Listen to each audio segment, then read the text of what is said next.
Yang ada adalah entah fotokopi, entah hasil editan, entah apa, kemudian ditayangkan di medsos. Bukan barang asli yang diperdebatkan. Pembuktian bukan di publik. Nah, karena pembuktian di publik akhirnya ribut. Yang dibahas adalah bentuk telinganya beda, pakai kacamata apa enggak. Sangat tidak perlu. Nggak, kita bicara itu jangan digital. Yang di digitalnya apa? Hmm. Wong itu kan hasil manual kok. Yang di digital kan apa? Jadi dalam segi forensiknya pun sudah salah. Program Tribun News on Focus, Tribuners kembali membersamai Anda hari ini bersama dengan saya, Nila Irda. Hari ini kita akan berdiskusi mengenai persoalan ijazah palsu yang menyeret nama Presiden ke-7 Joko Widodo, yang mana sampai sekarang persoalan ini masih terus berjalan, Tribuners, dan tanda tanya besar masih terjadi karena sampai sekarang belum ada juga titik terang mengenai persoalan ini. Lantas, bagaimana kita bisa mengamati jalannya kasus hukum yang saat ini juga sudah dilaporkan ke pihak kepolisian? Saya akan membahasnya, sudah tersambung bersama dengan saya, mantan Kabar Eskrim, ada Pak Susno Duaji tersambung melalui Zoom. Pak Susno Duaji, selamat sore. Terima kasih banyak menyempatkan waktunya. Apa kabar, Bapak? Selamat sore, kabar sehat Mbak Nila. Semua pemirsa Tribuner sekalian, selamat sore. Selamat sore, Pak Susno. Terima kasih menyempatkan waktunya. Hari ini kita berdiskusi mengenai polemik ijazah dari Pak Jokowi. Ini kan semakin ke sini, Pak Susno, kita melihat publik semakin bertanya-tanya begitu kan mengenai polemik ijazah dari Pak Jokowi sendiri. Sudah banyak laporan yang kemudian masuk, Pak Jokowi juga sudah membuat laporan. Pak Susno Duaji melihat bagaimana kemudian jalannya perkara ini dan kinerja kepolisian dalam melakukan penindakan kasus ini seperti apa, Pak? Oke, baiklah. Saya melihatnya dari kacamata penyidikan ya. Ya. Saya penyidikan, saya tidak akan memihak kepada terlapor Pak Jokowi dan tidak memihak juga kepada pelapor, Pak Jokowi jadi pelapor, tidak memihak juga kepada orang yang melaporkan ijazah palsu dan tidak memihak juga kepada terlapor ijazah palsu. Saya kacamata murni penyidikan. Kasus ini sebenarnya tidak perlu berlarut-larut, tidak perlu menyita energi yang banyak dan sebagainya. Kasus ini sudah terang benderang dari kaca penyidikan, gampang sekali menyidiknya, tidak perlu melibatkan laborat digital forensik dan sebagainya. Wong apanya yang di digital forensik? Wong itu produknya produk manual. Nah, timbul pertanyaan, mengapa berdebat sampai demikian serunya? Nah, itu perdebatan di medsos. Mengapa seru? Wong yang didebatkan bukan barang yang dipersoalkan gitu ya. Yang dipersoalkan adalah ijazahnya Pak Jokowi asli apa palsu. Maka yang harus dilihat adalah ijazahnya itu. Nah, belum pernah ada yang melihat ijazah itu. Yang ada adalah entah fotokopi, entah hasil editan, entah apa, kemudian ditayangkan di medsos. Bukan barang asli yang diperdebatkan. Nah, yang harus diperdebatkan adalah barang yang dipegang oleh Pak Jokowi yang konon katanya asli. Nah, cara mengeceknya gimana? Ya gampang sekali kan. Kalau kacamata penyidikan, kenapa gampang? UGM-nya masih ada. Guru-gurunya atau dosennya Pak Jokowi masih ada. Teman kuliahnya Pak Jokowi masih ada. Administrasi Pak Jokowi di Universitas Gadjah Mada masih ada seandainya ya. Seandainya Pak Jokowi betul alumni daripada Universitas Gadjah Mada. Jadi yang dicek keasliannya itu dua macam. Satu, cara mendapatkan ijazah itu benar apa tidak. Dua, ijazah itu benar asli apa tidak. Nah, cara ngeceknya, ya pertama datanglah ke Universitas Gadjah Mada membawa dokumen asli, bukan dokumen yang beredar di medsos atau di koran ataupun di apa. Ya caranya gimana? Aparat penegak hukum, yaitu dipanggil Pak Jokowi, diminta membawa ijazah yang dia pegang, yang katanya tanda petik asli, kemudian pergi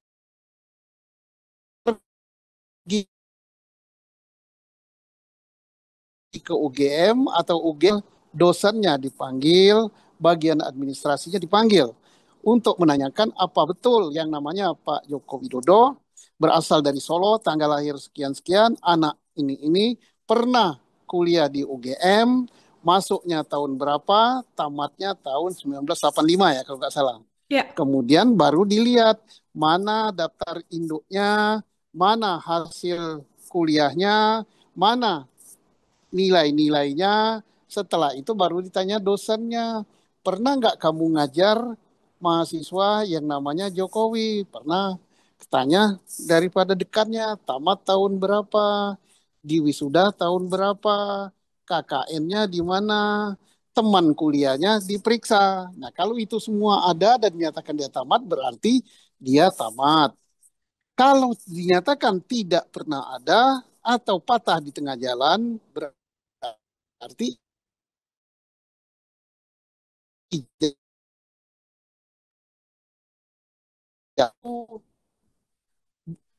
Betul nggak ini ijazahnya? Oh betul, oh betul, oh betul. Tuntas ya kan?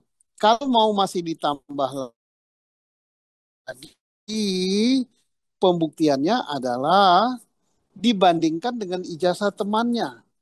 Sama nggak gitu kertasnya, tanda tangan yang menandatangani dan sebagainya. Kalau sama semuanya, sudah. Tapi kalau semuanya prosesnya tidak benar, ijazahnya berbeda, tidak terdata di UGM dan sebagainya, ya berarti udah itu betul palsu. Nah, kalau betul palsu karena laporannya ada dua, maka laporan tentang ijazah palsu di Baris Krim Mabes Polri itu berjalan ke penyidikan. Dan laporan Pak Jokowi di Polda Metro yang menyatakan bahwa pencemaran nama baik dan kasus pidana ITE ya itu gugur karena ini palsu.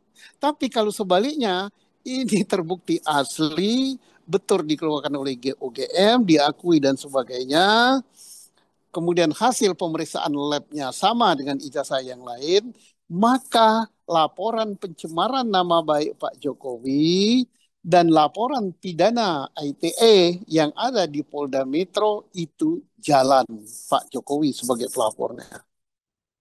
Ya, gampang kan? Bisa dimulai dari memintai keterangan dan melihat recap pendataan yang dimiliki oleh UGM ya, Pak Susno ya, untuk kemudian memudahkan perkara ini. Ini banyak yang menyebut ini semakin rumit ketika Pak Jokowi meminta atau menunjukkan ijazahnya ke publik, tapi tidak ditunjukkan. Kalau menurut Pak Susno, apakah kemudian ada kewajiban dari seorang mantan presiden kita ini untuk menunjukkan ijazahnya ke publik? Ya, Pak Jokowi sudah benar. Cara dia menunjukkannya adalah kepada penyidik. Ngapain ke publik? Pembuktian bukan di publik. Nah, karena pembuktian di publik akhirnya ribut. Yang dibahas adalah bentuk telinganya beda, pakai kacamata apa enggak, kemudian bajunya dikancingkan begini, kemudian fotonya kena cap apa tidak. Oh, yang dibahas bukan ijazah yang dipersoalkan kok. Yang dibahas adalah ijazah yang ada di medsos. Oke. Dan mungkin yang ada di medsos itu adalah hasil editan, hasil fotokopian, atau nggak tahu asalnya dari mana. Makanya yang membahasnya pun membahas sesuatu yang bukan yang harus dibahas. Nah, Pak Jokowi serahkan ke Polda Metro, yaitu ijazah aslinya. Setelah diperlihatkan pada polisi, mungkin yang ditinggalkan adalah fotokopi yang dilegalisir, karena mungkin polisi itu menganggap itu sangat penting sekali, barang bukti itu tolong disimpan, nanti saat akan dibawa ke persidangan baru saat akan dilimpahkan ke kejaksaan baru itu dibawa. Sebabnya jangan sampai di tangan polisi itu hilang. Hmm. Kalau hilang maka akan menjadi masalah besar gitu, ribut nasional. Jadi ya Pak Jokowi sudah benar gitu, serahkanlah kepada aparat yang berwenang. Sebabnya nanti biar aparat yang berwenang yang memberikan statement konferensi pers untuk supaya publik yang punya hak untuk mengetahui sesuatu menurut undang-undang kita kan ada itu kan, hak publik untuk mengetahui itu. Polri lah selaku penyidik, selaku aparat penegak hukum yang memberikan statement. Mhm.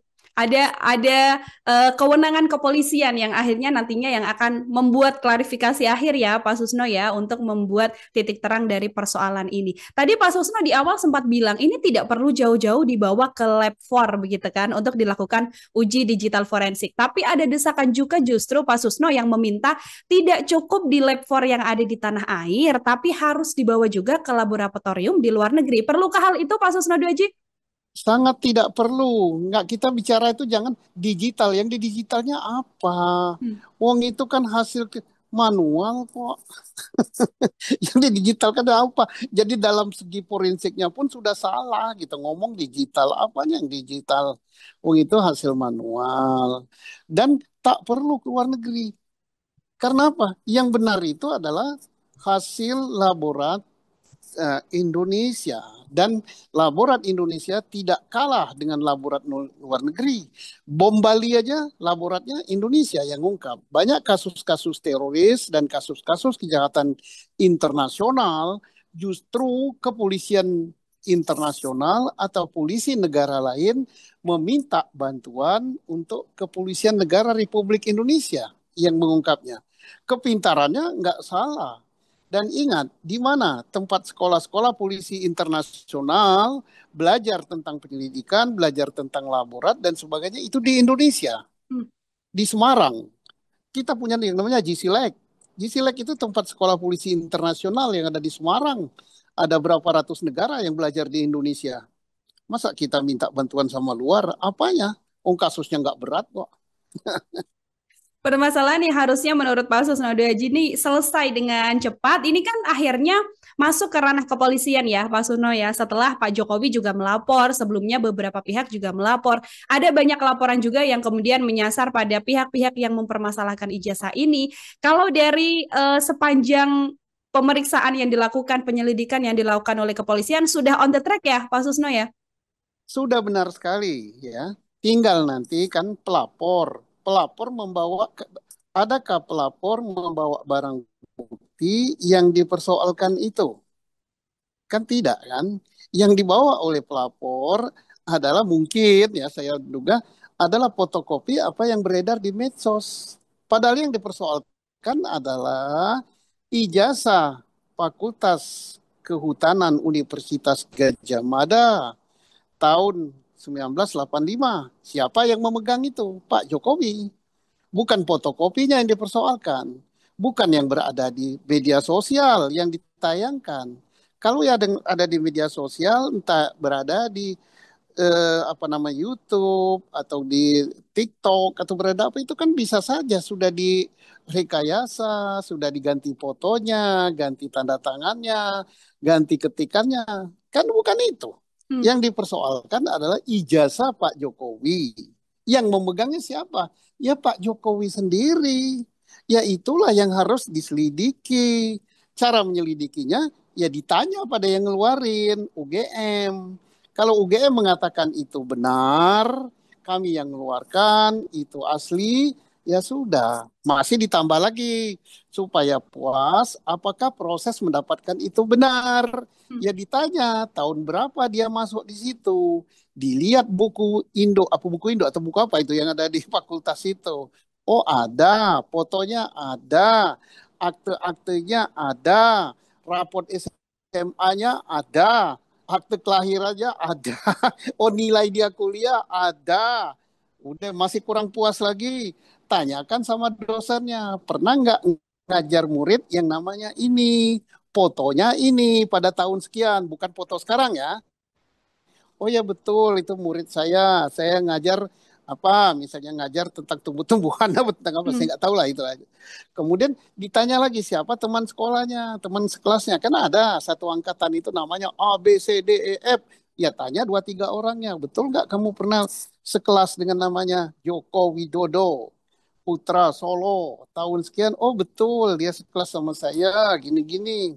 Masih kurang puas lagi, tanya KKN-nya di mana? Ya kalau itu masih nggak puas, ditanya lagi.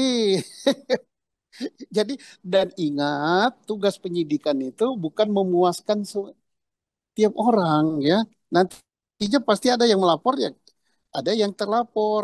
Bisa saja terlapor menjadi kecewa, bisa juga pelapor menjadi kecewa karena tidak puas. Tapi bukan puas tidak puas, tetapi masalahnya adalah keadilan, kebenaran, terbukti apa tidak perkara itu.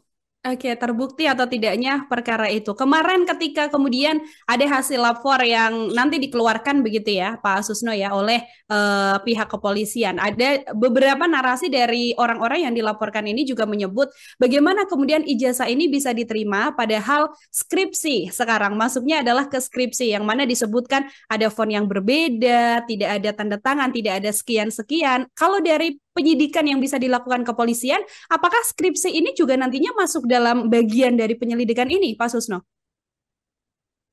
Yang dipersoalkan kan bukan skripsi kan, Hmm. awal yang dipersoalkan kan ijazah.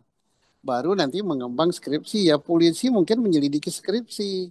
Persoalannya adalah apakah skripsi yang dipersoalkan yang beredar di media sosial adalah skripsi yang asli, yang benar atau yang sudah diedit juga.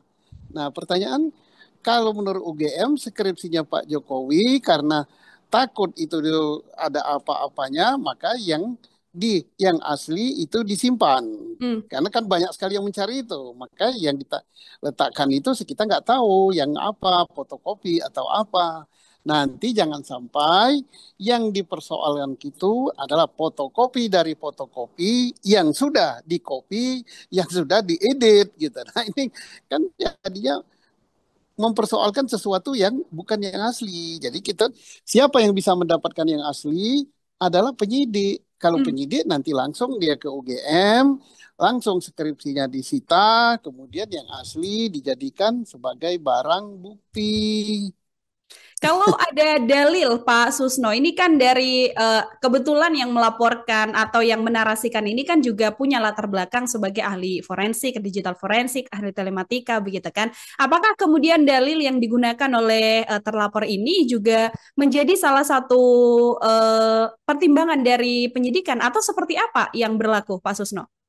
Ya kan sudah diperiksa oleh Polri kan lapor itu. Hmm. Dia mendalilkan. Kemudian saat mendalilkan itu dipanggil, dimintai keterangan, entah konfrontasi, entah sebagai saksi. Nanti dikumpulkan.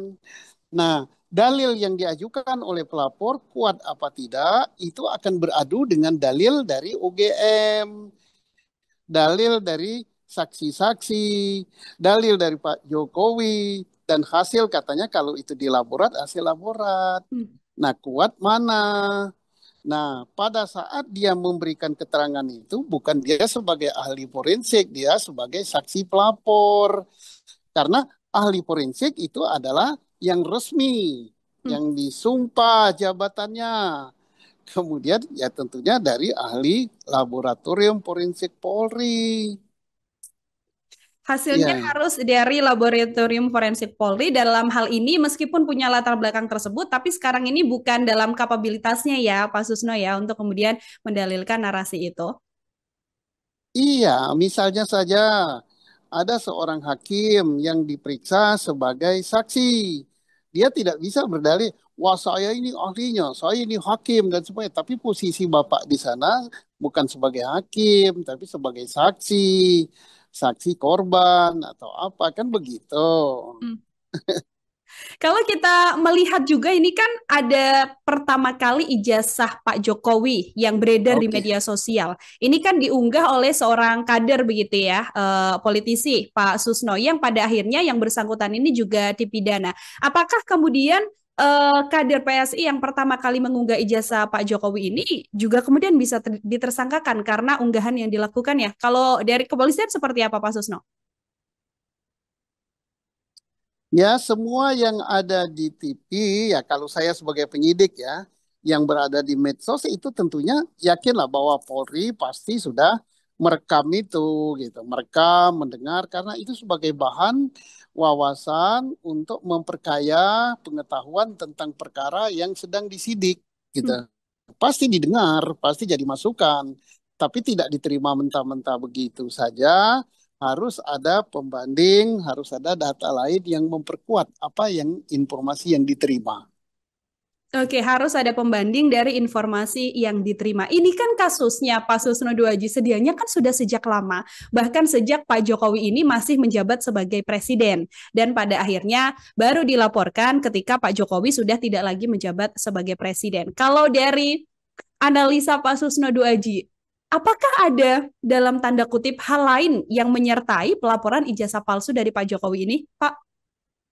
Kalau saya dari kacamata penyidik saja, saya melihat bahwa ini ya murni yang dilaporkan. Saya tidak melihat latar belakang politik atau latar belakang lain ya nanti jadi runyam ya. Hmm. Monggo-monggo saja orang lain berpendapat jangan-jangan ini ada unsur politiknya. Jangan-jangan ini ada faktor X-nya, faktor U, faktor E, ya silakan. Tapi saya yakin bahwa Polri menyidik dan membuktikan apa yang dilaporkan oleh pelapor yang menyatakan ijazah itu palsu, itu berdasarkan hukum murni gitu. Nah, demikian juga penyidik di dalam menyidik perkara yang dilaporkan oleh Pak Jokowi juga murni hukum, tidak memihak, tidak apa-apa. Saya yakin bahwa penyidik berhati-hati terhadap hal ini, jangan sampai justru menimbulkan kegaduhan, keramaian, di mana kita pada saat ini justru harus dalam keadaan tenang untuk membangun perekonomian bangsa kita.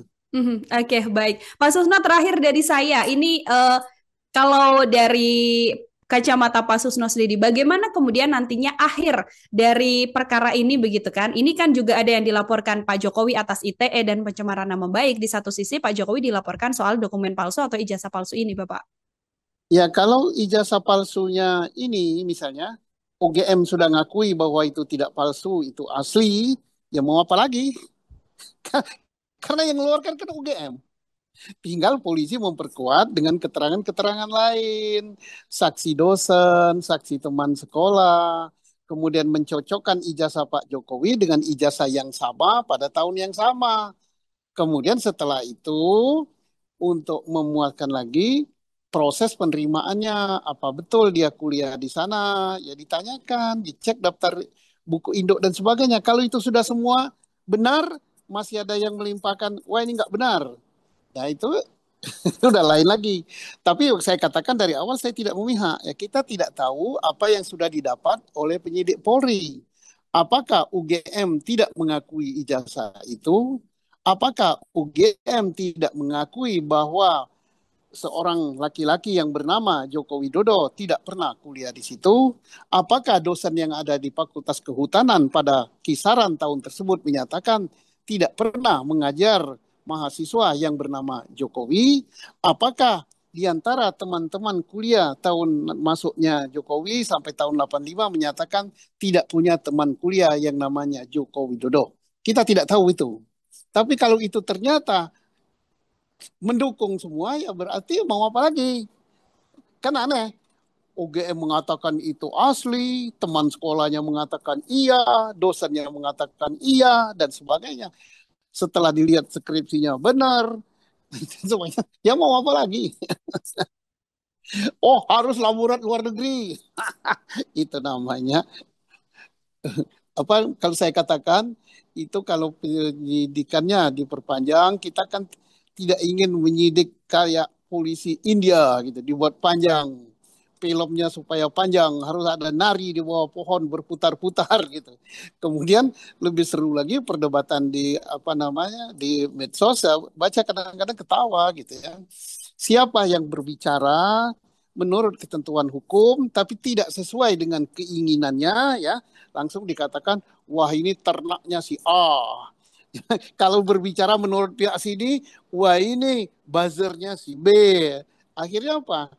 Sesama rakyat kita berdebat gitu. Kalau yang tidak sepaham, ini buzzernya ini ternaknya ini. Tidak lagi berdasarkan akal sehat. Padahal kasus ini kan sangat mudah. Hmm. Uang palsu saja yang buatan Amerika, dolar atau euro buatan Eropa itu bisa dibuktikan gitu kan dari proses pembuatannya, dari keaslian bentuk dan sebagainya. Apalagi cuman ijazah. UGM-nya masih ada, dosennya ada. Saya yakin buku tebal yang buku daftar mahasiswa itu yang sejak tahun berapa masih ada juga. Hmm. Tidak mungkin diselipkan nama seseorang di situ. Ya, makanya sekali lagi saya katakan, saya tidak mengatakan dan tidak memihak bahwa ini asli, apakah ini palsu.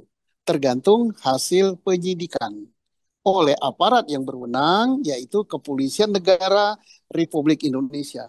Mari kita tunggu, kalau itu asli, maka laporan tentang ijazah palsu harus dihentikan. Kalau itu berarti laporan tentang pencemaran nama baik dan tindak pidana IT di Polda Metro harus jalan. Demikian sebaliknya, kalau ternyata ijazah itu palsu, maka laporan yang di Baris Krim harus jalan, ijazah palsu ya. Maka laporan tentang pencemaran nama baik dan IT di Polda Metro harus dihentikan. Kan gitu. Oke, Gampang sih baik. sebenarnya. Betul, itu nanti akan masuk ranah kepolisian ya Pak Susno ya, dan kita Ya. sama-sama melihat nanti dan juga mendampingi bagaimana hasil penyelidikan yang dilakukan oleh kepolisian mengenai ijazah ini, dan publik juga semoga kemudian dengan selesainya penyelidikan kepolisian dan sudah ada hasil, tidak akan lagi ada celah untuk kemudian menarasikan soal ijazah ini asli ataupun ijazah ini palsu seperti itu. Pak Susno Duaji, terima kasih banyak, luar biasa sekali untuk waktunya hari ini berdiskusi bersama dengan kami di redaksi Tribun News. Semoga di lain kesempatan bisa berdiskusi kembali. Pak Susno, selamat sore dan selamat beraktivitas kembali. Pak Susno Duaji.